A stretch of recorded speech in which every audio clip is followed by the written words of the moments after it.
Imagine this. A brilliant scientist once celebrated for his discoveries, now parrots propaganda laced with deceit. A beloved teacher warm, articulate, trusted starts endorsing hateful ideologies without blinking. A devoted father makes choices that place his own child in danger, not out of malice, but out of stupidity. But this isn't the stupidity we usually mock, the kind born of ignorance or intellectual lack. This is something far darker, something contagious, something insidious. This is the kind of stupidity Dietrich Bonhoeffer warned us about. A Lutheran theologian who opposed the Nazis not just with his intellect but with the weight of his soul, Bonhoeffer did not see devils with horns roaming the streets of Germany. He saw school teachers, he saw clerks, he saw priests, he saw neighbors, people who laughed, prayed, and dined who, in any other time, might have lived peacefully beside us. But under the weight of a collective fog, they became tools of destruction. Not because they were evil, but because they had stopped thinking. To Bonhoeffer, stupidity wasn't an absence of intelligence, it was the abdication of independent thought, a moral surrender, a soul that no longer questions. And this is what terrified him most. That stupidity is not a private defect, but a social virus, one that spreads most virulently in times of fear, conformity, and convenience. Stupidity, he wrote, is more dangerous than malice. Because while you can argue with a malicious person, expose their motives, and perhaps even redirect their energy, the stupid person is unreachable, immune to reason, deaf to logic, not because they are incapable, but because they have chosen to outsource their thinking. They don't see their beliefs as beliefs, they see them as truth, handed down from the collective. And in doing so, they become indistinguishable from the system that produced them. We are not talking about dumb people. We're talking about people who stop examining, people who stop doubting, people who stop listening to their own conscience and begin echoing the noise around them. People who, in their need to belong, betray their own minds. And here's the truly terrifying part. This kind of stupidity doesn't show up wearing clown makeup or waving flags. It shows up in PhDs, in uniforms, in televised smiles, in reasonable voices delivering unreasonable messages. It's not chaotic. It's orderly, clean, proud. And in our modern world, Bonhoeffer's prophecy has only grown more relevant. Because today, stupidity has evolved. It now disguises itself as common sense. It smiles through the mouth of a talk show host. It scrolls on your phone. It whispers through group chats and brand slogans. And worst of all, it tells you you're smart just because you agree with everyone else. But this is not intelligence. This is sleep. This is surrender. To remain sane in this age is no longer just a moral stance. It's a rebellion. This is what Bonhoeffer called functional stupidity, a phenomenon not of the individual, but of the collective. A person may be a doctor, an engineer, a scholar, but once swept into the current of groupthink, they lose their capacity for reflection. And from that moment on, they become more dangerous than the malicious. Because you can see malice, you can brace for it, but stupidity, true collective sanctified stupidity, wears the mask of virtue. The stupid person believes they are doing good. They believe in slogans. They follow orders. They see themselves as moral. And that, Bonhoeffer warned, is precisely what makes them so terrifying. You've witnessed this. We all have. A mother defends her child after he bullies another kid because he's just a child. An employee obeys unethical orders because it's just company policy. A community shares a false story because everyone else is posting it. This isn't the stupidity of weak intellect. It's the surrender to consensus. Bonhoeffer believed this was civilization's most dangerous disease. The moment people trade their ability to think independently for the comfort of being included. And here's the terrifying part. You reading this may already be infected and not know it. Every time you stay silent when something is clearly wrong. Every time you comply without asking why. Every time you nod along with the crowd while your gut twists in discomfort, you are stepping into the gray fog where stupidity takes root. Bonhoeffer did not write this theory to condemn. He wrote it to warn. And that warning has never been more urgent than today. In a world where social media amplifies delusion, where political systems punish dissent, where silence is praised as wisdom, daring to think differently has become the final act of rebellion. You don't have to be a philosopher to stay awake. You just have to ask, why do I believe this? And have the courage to stop believing it proves false. The fight against stupidity isn't about becoming more intelligent. It's about becoming more conscious. Bonhoeffer died for that choice. But before he did, he left behind something sacred. A message carved from spiritual fire. That freedom is never given. It only exists where people are brave enough to think with their own eyes. And if you still dare to question, you are still free. Stupidity, no longer an individual flaw, but a structure. At this level, stupidity is no longer a personal defect. It is a social structure, a virus of thought, silently spreading through culture, education, and institutions. Once internalized, it no longer needs weapons. It turns collective sentiment into an invisible prison. People stop thinking not because they can't, but because they no longer need to. Society thinks for them, and from there, the word normal becomes a moral compass. What is socially accepted becomes truth. They don't need reasons-only excuses. Everyone does it. They don't seek truth-only familiarity. The danger is not in obvious ignorance.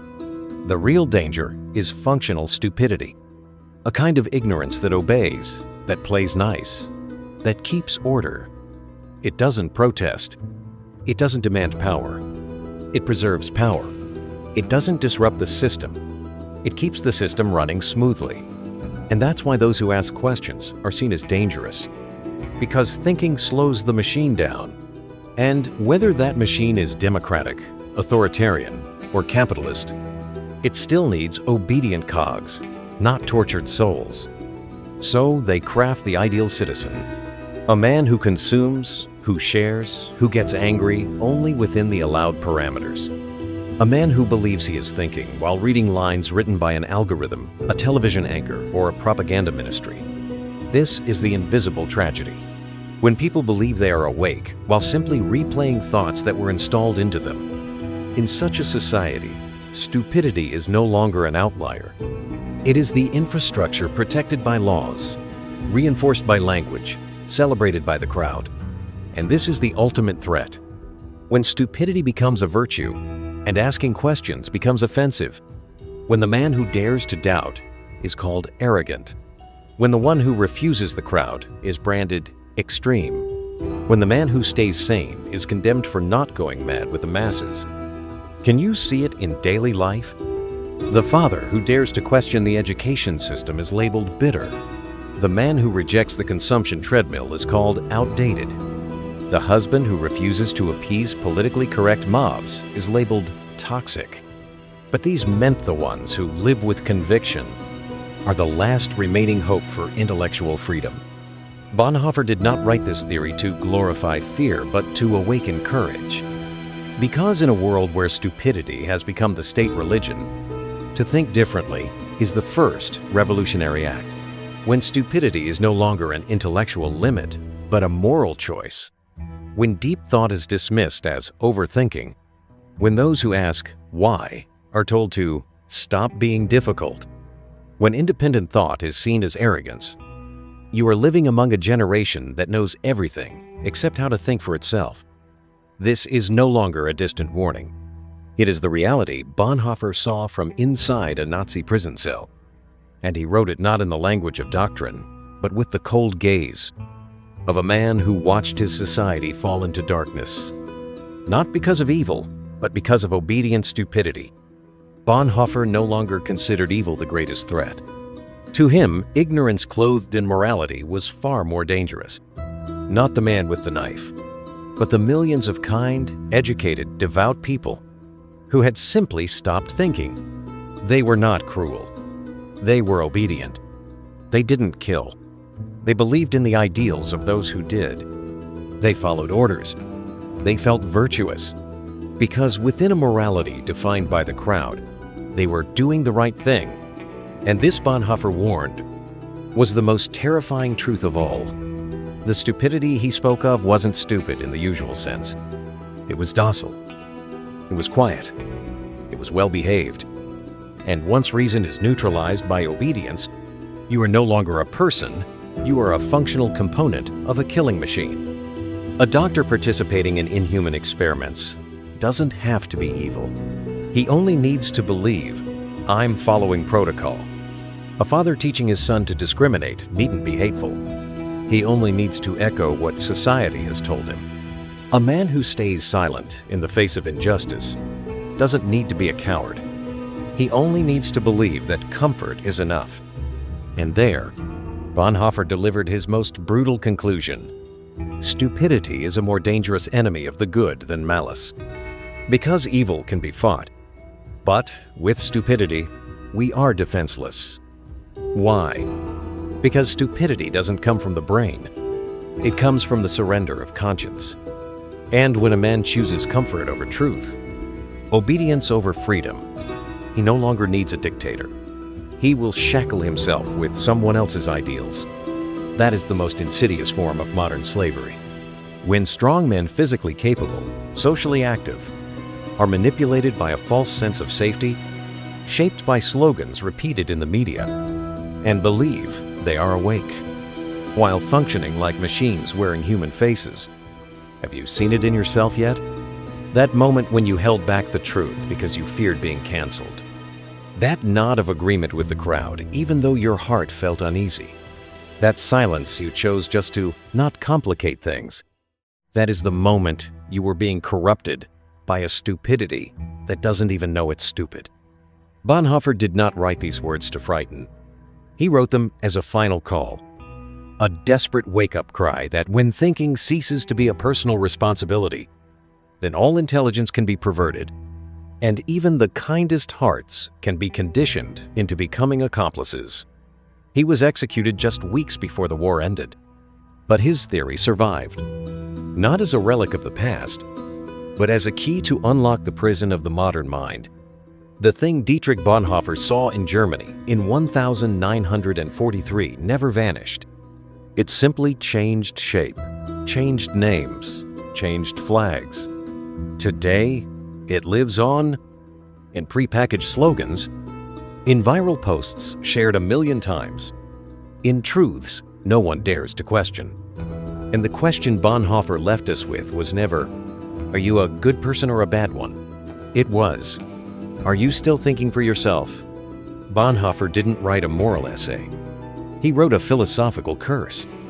Because once you understand what he was saying, you can never see the world the same way again. To him, stupidity had nothing to do with IQ. It had nothing to do with information access. It is a moral condition, a state where man no longer owns his thoughts, but acts according to external commands, while still believing he is acting from personal conviction. This form of stupidity is not incompetence. It is the abdication of judgment. When a man no longer wants to think, when he just wants to feel like he's on the right side, to feel like he belongs, to feel safe within the crowd. That's the moment he has surrendered. No one needs to manipulate him anymore. He will now manipulate himself. Bonhoeffer made a terrifying discovery. In times of crisis, people do not seek the truth, they seek order. And to preserve that order, independent thinking must be anesthetized. Thus, the modern ideal of the model citizen was born. Not someone who understands, but someone who obeys. Someone who repeats. Someone who debates, only within approved boundaries. This person does not need to understand, only to believe. Not to question, but to stand with the majority. He believes he is fighting for justice, when in truth, he is defending a system he doesn't even understand. And the most horrifying part? Modern stupidity can read, write, earn degrees, and have millions of followers. It uses reasoning, citations, elegant language, not to seek clarity, but to convince itself of its own false awakening. It doesn't think it repeats. It doesn't create, it rephrases what someone else declared as true. You may think education is the shield. But Bonhoeffer warned, the educated fool is often the most dangerous because he can weaponize language to justify his blindness and persuade the crowd that this blindness is, in fact, wisdom. And so, educated stupidity is praised, rewarded, celebrated as normal, while those who reflect, who dare to think differently, are labeled extremists, radicals, threats to the peace. If you are a man trying to stay awake in a world drunk on consensus, you must understand, thinking is no longer a luxury, it is a moral obligation. Once you stop asking questions, you are no longer a free individual. You become a tool that can speak. And one day, without even realizing it, you will find yourself raising your hand to applaud a system that is slowly eroding your soul with a smile and a nod. Bonhoeffer was not merely describing a moral failure. He was issuing a prophetic warning of an ideological plague capable of transforming entire societies into training camps of voluntary obedience. A world where the one who dares to think is deemed insane, and the one who blindly complies is celebrated as righteous. This is why Bonhoeffer's theory is deeply unsettling, because it does not point a finger at others. It holds up a mirror to us. And what makes it even more terrifying is this. What Bonhoeffer grasped intuitively from a prison cell in 1943 has now been ruthlessly confirmed by modern psychology. Let's start with the Dunning-Kruger effect, a well-documented phenomenon showing that the less people know, the more confident they tend to be. Ignorance doesn't make them cautious. It makes them loud.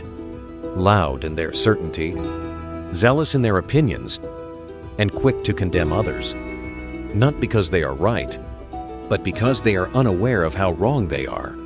And they are never alone. Classic experiments in social psychology, such as Solomon Asch's conformity studies in the 1950s, demonstrated that peer pressure alone can make people betray even their own eyes.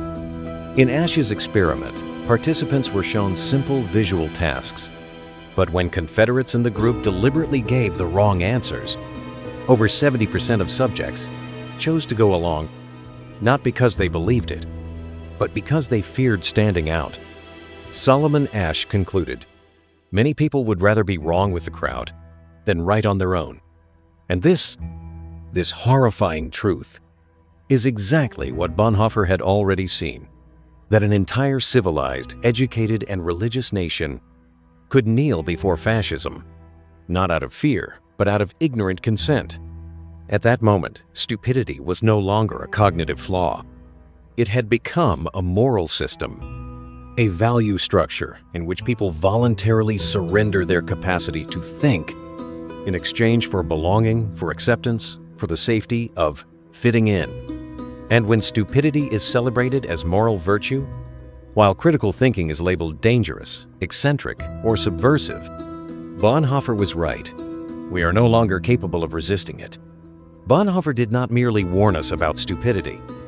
He warned that stupidity could become the new condition of modern man, when the fear of exclusion outweighs the fear of being wrong. He saw, long before neuroscience confirmed it, that humans would rather be wrong with the crowd than right in solitude. Under social pressure, we stop acting like independent minds. We become cells in a collective body, obsessed not with truth, but with not being rejected.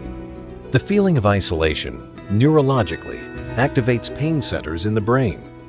To think differently is not just difficult, it actually hurts. That's why blind consensus becomes easier, more seductive, and far safer than asking questions. And in a world dominated by social media, we are no longer living among people.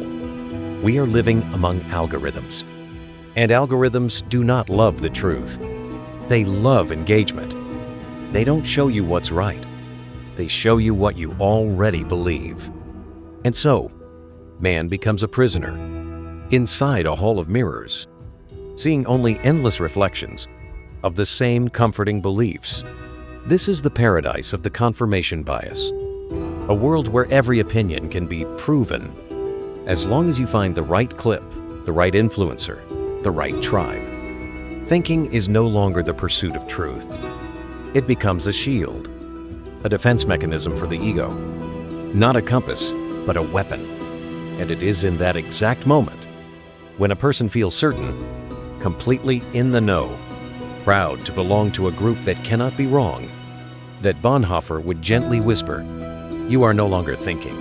You are replaying a script that was written somewhere else." The terrifying truth is this: power systems already know this well. They don't need you to be dumb. They only need you to stop thinking. And the moment you voluntarily pause, the moment you lock yourself into simplification, the moment you just want to be like everyone else, you become the ideal citizen for any propaganda machine. Informed, emotional, capable of reason, but devoid of autonomy. This is no longer a warning. It is an exact description of our society today, where stupidity is no longer a misfortune, but a moral choice. Not because we lack information, but because we willingly surrender our capacity to think, just to stay comfortable in a world that has already decided everything for us. To think in its true form is painful. It requires biological energy. It threatens your social standing. It challenges your ego. That's why it's rare. And precisely because it's rare, real thinking has become a revolutionary act. Bonhoeffer understood this from within a Nazi prison. But in 1961, psychologist Stanley Milgram transformed that insight into data.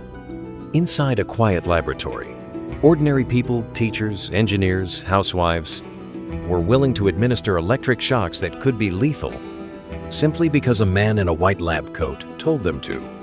They trembled, they sweated, but they obeyed, because they no longer saw themselves as decision makers, only as instruments executing orders. Milgram wrote, "Obedience comes from seeing oneself as an agent for carrying out another's wishes, and therefore no longer feeling personally responsible.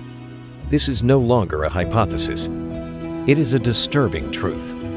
Evil does not need evil people to exist. It only needs people who don't think. People who can justify their actions by saying, 'I was just following orders.' And no, you don't need a dictatorship to create this. We are already living inside it. Right now, today's tyranny doesn't come with guns. It comes with interface design. It comes with like buttons, clickbait headlines, the soothing voice of spiritual influencers smiling into your soul. And the terrifying part? You don't even know you've been domesticated. Every emotion you click, every outrage you react to, every half second you pause on a video, is being calculated to teach you how to react, not how to think. You believe you're choosing. In truth, you're just reflexing. You think you're angry for justice, but your fury was triggered by an algorithm that detected your weakness. What they call personalization is really the collectivization of your shell. You are sorted into groups of people who react like you. Same anger, same sarcasm, same direction of blame. And so, Bonhoeffer is resurrected, not in Hitler's shadow, but in the glowing screen of your smartphone. Today, no one needs to blindfold you. You choose your blindness. No one needs to silence you. You repeat words someone else installed in you. No one needs to censor you. You self-censor your thoughts just to be accepted. And when thinking becomes a dangerous act, when asking questions is deemed arrogant, when critical analysis is dismissed as overcomplicating things, you are living in the world Bonhoeffer warned us about. The machine of stupidity doesn't run on brute force anymore. It runs on a sweet-tasting drug called convenience. It flows through schools, where students are taught to memorize, but never to question.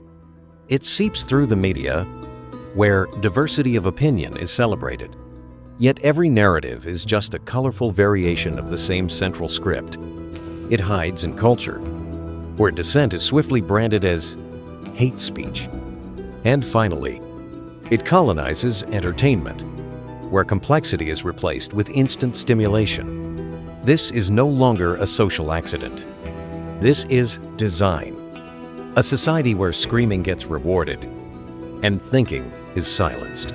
Where opinions are glorified as a sign of democratic spirit, but critical thought is attacked as intellectual arrogance.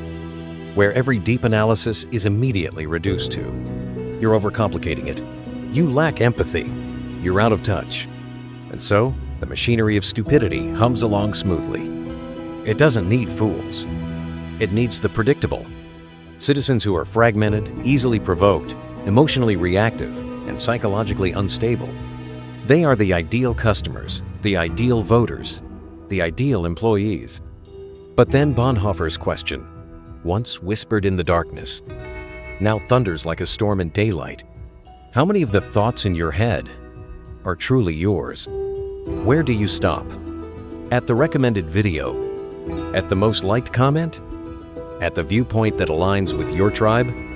At the reaction you assume everyone else would have? You call it freedom, but it is captivity without chains. You're not being silenced. You've been trained not to speak.